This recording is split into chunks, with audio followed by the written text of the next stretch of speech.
Hey everyone. So I just wanted to quickly just show how much insulin I've needed for the past week and a half or so and my blood sugar results, only because it's been looking pretty good for the past week and a half, and I do want to start kind of sharing this and sharing the progress. Both good and bad, but this example was actually pretty good. But quickly, before I do need to show this. So the last video I posted about the synchronicities and specifically having how a blood sugar of 111 and also 122 would pop up at key moments in the videos that I shared then. I posted that video to the main streaming site late at night on July 14th, and there's a little bit of a delay to get on to some of the other streaming sites, but it was posted to the main one right before midnight on July 14th, and I basically just fell asleep afterwards. The next morning, I woke up, tested my blood sugar, and guess what it was? 111. Okay. So, like I said, that blood sugar does not come up often at all for me, except for very key times. And for me to post that video and the very next morning, it comes up again, just absolutely insane. And then a few hours later, maybe 4 hours later, 122 pops up. So again, it's funny. It's funny in almost like of a sick kind of way. Like it's I don't know. It's just so like obviously kind of weird, right? But it's confirming. It is what it is. I laugh at it, but it's just a very weird place we live in, I think. So, but anyways, I needed to share that. But on to what this video is about. Again, I'm just going to go through some of the results. I'm just going to show an image here.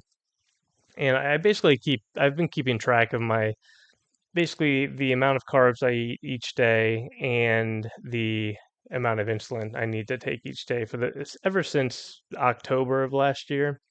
What I do is just track basically the ratio, the insulin, the number of units of insulin divided by the carbs. And in my case, I use the net carbs, so carbs minus the fiber and whatever foods I'm eating, and that'll give you a percentage ratio. Now, I think on average, I think the general average for most type 1 diabetics, and honestly, even just most people in general, if you're not even a diabetic, what your body produces in insulin for what you eat, I'm pretty sure the standard or the norm is around maybe somewhere around a 10% ratio. So for every 10 carbs, 1 unit of insulin is needed, and that's a normal insulin sensitivity type of case. But that ratio for type 1 diabetics is focused on the bolus insulin. So they don't factor in the basal insulin, the long acting insulin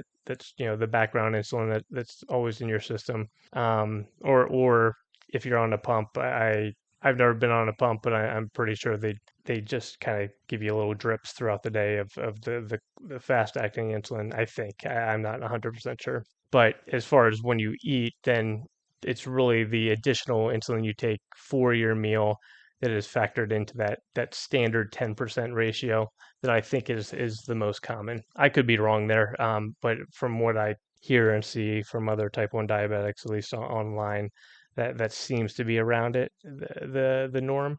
So what I want to say with the ratio that I'm looking at, I'm not looking at just the bolus. I'm looking at the total insulin that I take throughout the day divided by the total amount of net carbs. And so I personally, I only take one type of insulin. It's called Novolin R.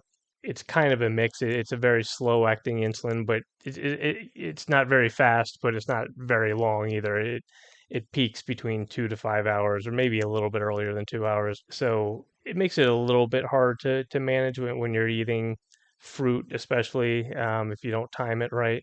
But whatever. I mean that's the only type of insulin I'm taking, and so I'm just logging the total amount of insulin I'm taking divided by the total amount of carbs, and that is what the first percentage. So I got the date, net carbs, insulin, and then that first ratio percentage is the total insulin divided by the total net carbs. I just made up this other column that says bolus ratio. That's just for me. I just like looking at a different measurement. What that represents in my case is back in the day before when I was doing taking the normal type of insulin that most people take. I was taking Lantus and Novolog. So I was taking Lantus as my background basal insulin and Novolog as my bolus. I used to take 20 units of Lantus every night before I went to bed, and then Novolog every time I ate. So now it would range between 15 to 20 depending on like, how active I was. But for the most part, I usually took 20. Now in this, what I'm doing here in my Excel tracking sheet, I want to look at the ratio that is only bolus. Like I'm trying to just kind of equate something to that. And so all I'm doing is subtracting the total amount of insulin. I'm subtracting 15 from it. So I'm not subtracting the full 20 that I used to take as basal in the background. I'm just subtracting 15 and then taking the result divided by the net carbs. So for example, that first line there, July 8th, 9.23%, that is basically 30 units divided by the 325 net carbs. And so that's more realistically what other type 1 diabetics would view their bolus as. That's all I'm using that for, just for my own purposes. I kind of like to see different ways of doing it. So obviously, my insulin requirements, as you look down the list here, are very low. So, they're even under 15. So that bolus ratio is basically zero. It's just zeroed out. And this is why I want to show these days, because I've never in my life before this year have been able to get this low with insulin while still eating. So I am eating pretty low carbs throughout these. I guess this is about 11 days. And I did fast. So July 8th was the last time I ate, and I just stopped eating around 5 p.m. And I fasted just a water fast for the next 3 days or so. I almost did 3 days. It was really only about 70 hours. On the third day, I ate at 3 p.m. So I had to take insulin during that fast, as you can see. I ate a little bit, just a small amount of carbs and some carrots that first day that I ate. And then when I started eating on the 12th, I'm not going to like read through all the detail here. If you want to pause it and read it, feel free. But I ate a full amount. Carbs, I started off pretty low, and I am a pretty heavy red meat eater.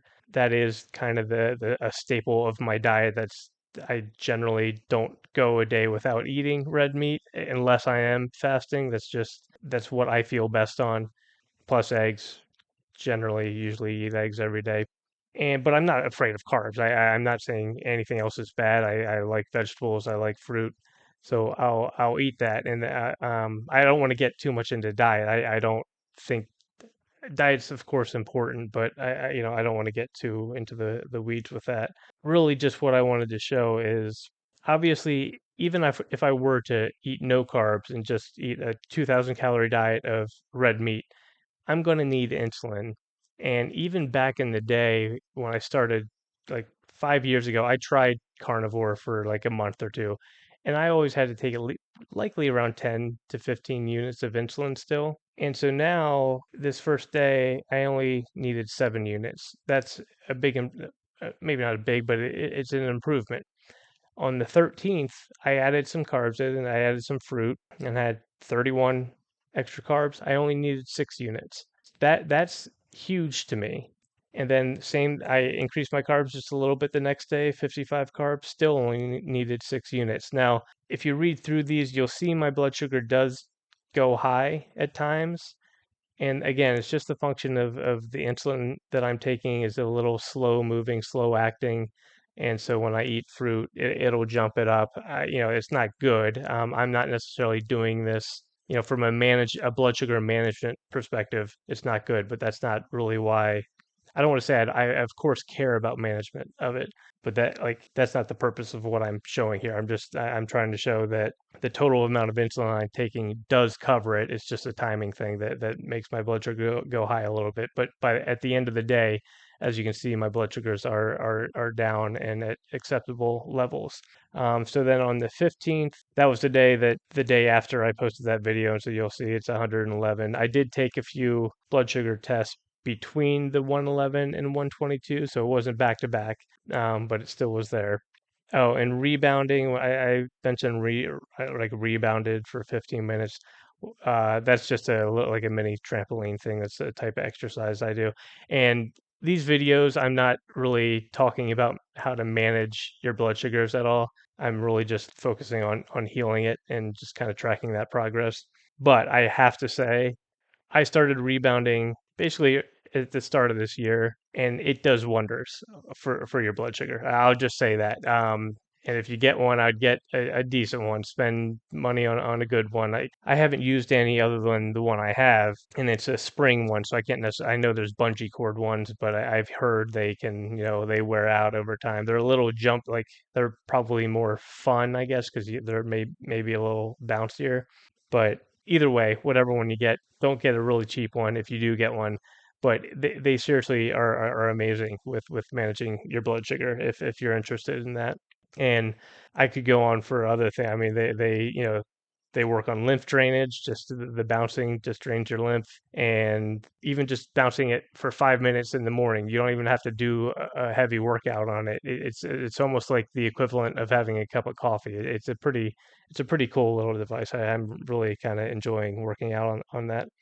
But anyways, back to the blood sugar and insulin.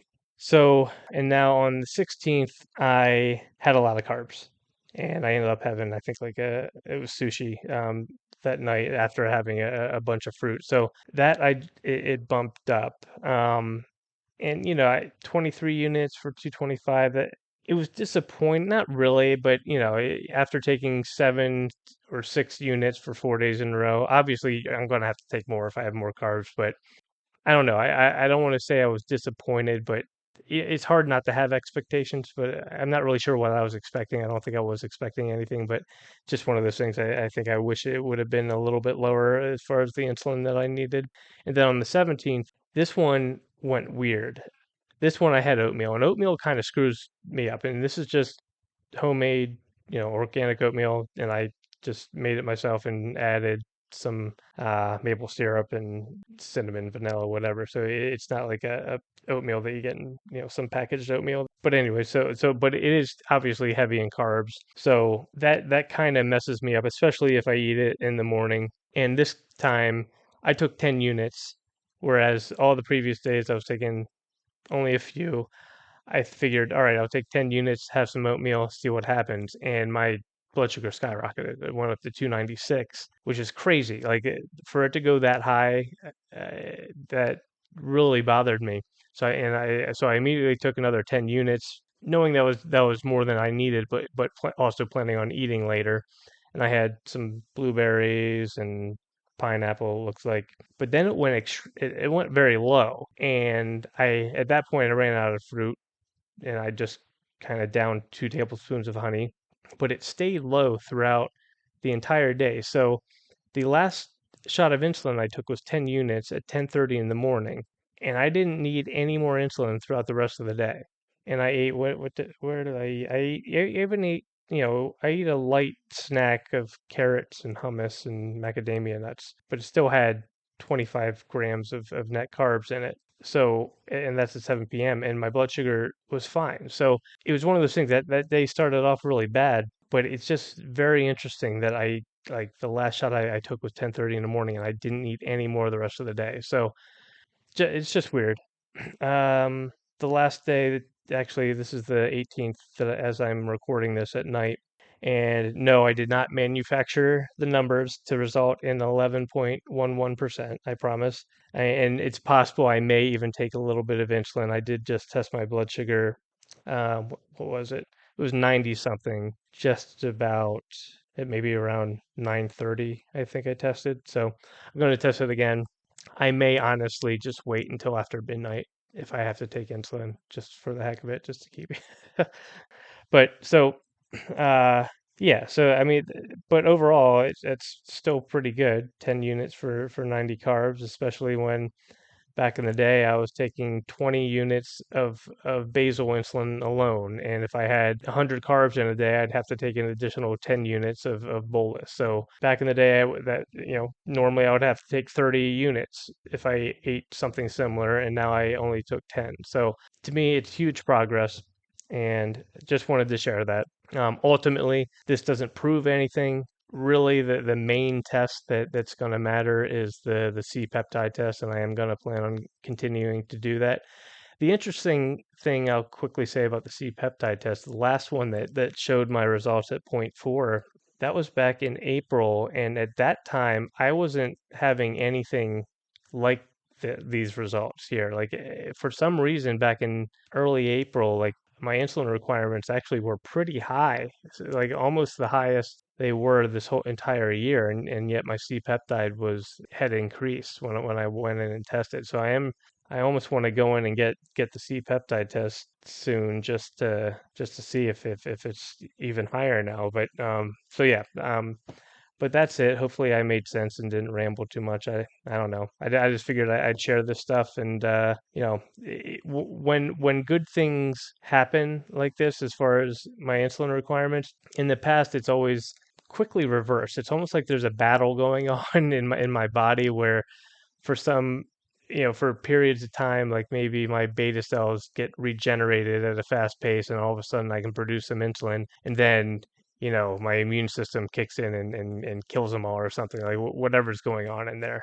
So it does seriously feel like it's this battle going back and forth, and it's just sporadic, spontaneous moments where I'm seeing really good results, and then it goes back to slightly worse. But gradually, it's getting better, better, and I think, not to be cheesy, but the light and the love is eventually going to win, and we'll eventually get there. So that's it. Thanks for watching. See ya.